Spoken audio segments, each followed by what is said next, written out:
Once upon a time, in a world oh so far away, there was a land made out of love, so perfect that it never rained. The grass massaged you as you walked, and as the wind blew by, it sang. The mountains moved from side to side to get a small glimpse of their king. They said he was the most kind-hearted king that anyone could know. His voice was medicine that healed not only body parts, but souls. His power was untraceable. Whales and rhinos were ants to him. When he'd walk, canyons formed. When he exhaled, he filled the earth with wind. And when he spoke, the fields would grow. Creation opened up its ears. The waterfalls would pause midway and look as if the rocks had beards. The earth was still, listening for whatever its king had to say. And the two townspeople that lived there walked with this king every day. These were the days where love was so close you could reach out and grab hold. The days the two townspeople never once got sick or even old. The days before the clouds would fall or there would be pain during birth. These were the days we don't remember. The days before we were cursed. You see, the king went to high lengths to show his kind heart and his love. The stars spelled out his good intent to the townspeople from above. When they looked up, they got to know him from the detail in the clouds. And when they walked the land he made, their two hearts couldn't help but smile. But one day, out of nowhere, the king saw their two hearts had turned dark. Their skin had lost its perfect shine, and their tired eyes had lost the spark. And his love letters and his art became ignored amongst his children. And the king knew that that meant one thing. They must have met the villain.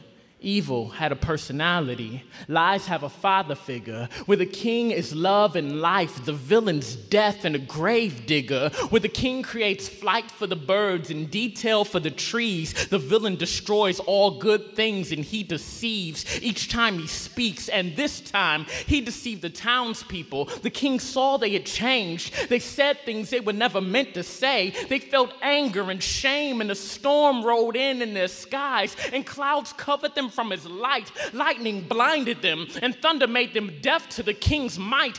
Darkness invaded the sky's light, and a curse filled the perfect land. Suddenly, townspeople ran from the king and didn't trust his plan. They wanted to be by themselves. The whole land split in separation. They turned from the king, the creator, and the hope of their nation. They became ugly and torn. They went from townspeople to trolls, from sons of a king to the villain's slaves with lies and tattered clothes. The king watched as his perfect land and his townspeople bled to death. Everything he made perverted and looked at him with disrespect. The more they reproduced, the more selfish they got. The more they ran, the king outstretched his perfect arms, but they built walls to block his hands, and like zombies, they roamed the land, dead without his great love to feed them. They ignore him, but they can't explain why deep down they still need him.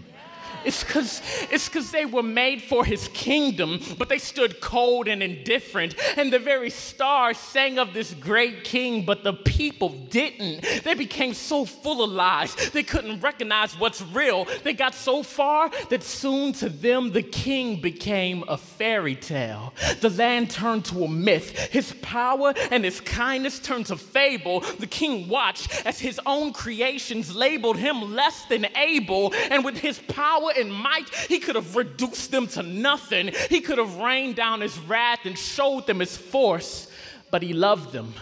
For the king so loved the broken world and the slaves to the villain that though they saw him as nothing, he regarded them as children. Though their eyes were glass and smiles were chipped and rotten hearts were black, he saw each runaway, each dead face, and wanted his children back. So with all power and all love, he came to the land dressed like them, frail, unimpressive, poor, and young. When people looked, they saw a man, but that man was also their king. He wrapped himself inside their curse, reintroduced himself as one of them, and met them in their hurt. Imagine being him, coming into a world you planned and made, and being hurt because no one there even remembers your name. His perfect hands touched imperfection, longing to restore his land, but to each one who recognized him as the king, both saw a man and his heart broke at what he made. The state of his world made him cry, and his offer of love love was often met with hate, and this is why he spoke a different language. His language was truth, and theirs was curse. Their land was a land filled with lies. He brought them the complete reverse. He stood for what they hated. The curse made all bad good and good bad. So we watched his children turn as he convinced them he was their dad. He carved each curve prostitutes sold, but wouldn't quit till pain was over. Navigated his worst nightmare with the patience of a soldier. But the townspeople were bloodsick. Their ears swelled at what he'd bring, till it got to the point some plotted death, not knowing he was king.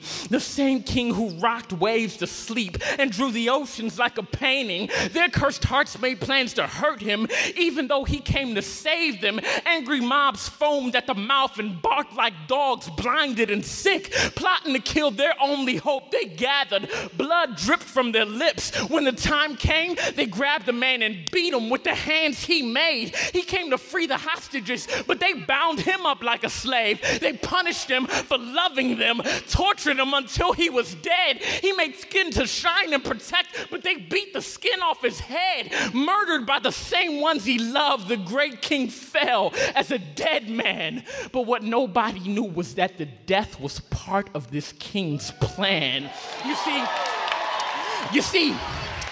You see, the king was full of love and so strong that he couldn't die, but men could die, and they were cursed. They couldn't beat it if they tried, and if nobody intervened, death was what men would have to face. So what he did was take their punishment. The king died in their place. He gathered all the curse up on his back like only he could do, grabbed each man's heart and held it, so when he was killed, the curse died too. The penalty, the effect, the death was put on his head and conquered, so the townspeople he loved won't have to face it any longer. Even though they hated him, his love for them was so devout that he freed them through death and allowed their hate to carry it out. He made a land made out of love, but they turned that love into tombs and they viciously beat him. But he freed them all with the same wounds, and to prove that it worked, after they killed him, he came back to life to prove to them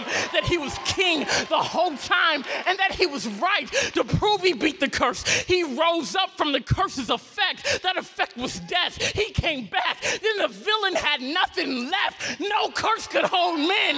The king stood victorious without an equal, and because he died for them, he gave victory to the people. And because he rose again, the power of the curse was over, and men could walk with him like they were originally supposed to. His power, amen. His power was passed to them. The villain's plan foiled the rum, and the townspeople went from enemies to refugees to sons. The best love story in the world. What the king did, he did for them. A happily ever after's coming too. But where do we fit in? I read about this king, and there is one thing of which I'm certain.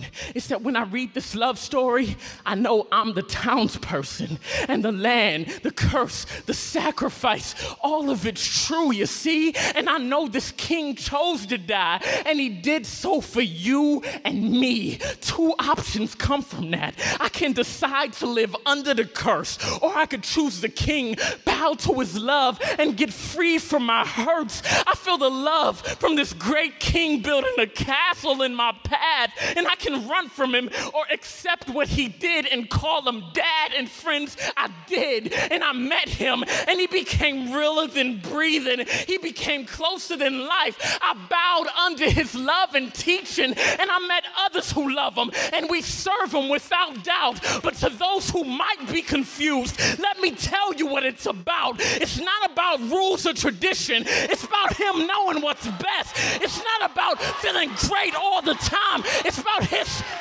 not about feeling great all the time. It's about his peace and stress, not something you pretend or try out. Friends, it's not about emotion. It's about diving headfirst universe into his all-encompassing ocean. It's about letting go of all, not keeping half curse and half truth, about knowing he is who he says he is and does what he says too, about acknowledging you turn tail and begging them to take you back, about following them all your life and leaving that curse where it's at. So I stand here and I ask you, what will you choose? The curse of freedom? Will you stay slave to the villain or get welcome to the kingdom? Choose right now.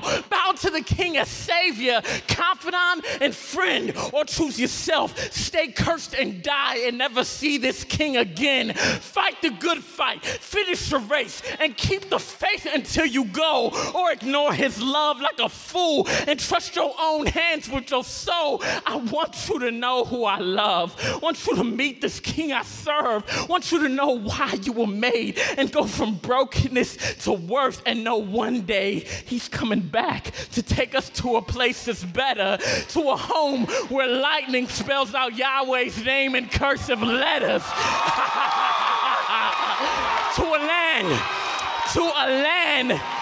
To a land that's like a fairy tale, a perfect land with him, and we can walk with him each day together, smiling like a friend. But until then, stay in the race. And if you waver, choose a side. I chose to be a slave to him, and through him, victory is mine. Through his blood, I have been set free. His sacrifice made my heart well. Please choose him too, and watch your life transform into a fairy tale.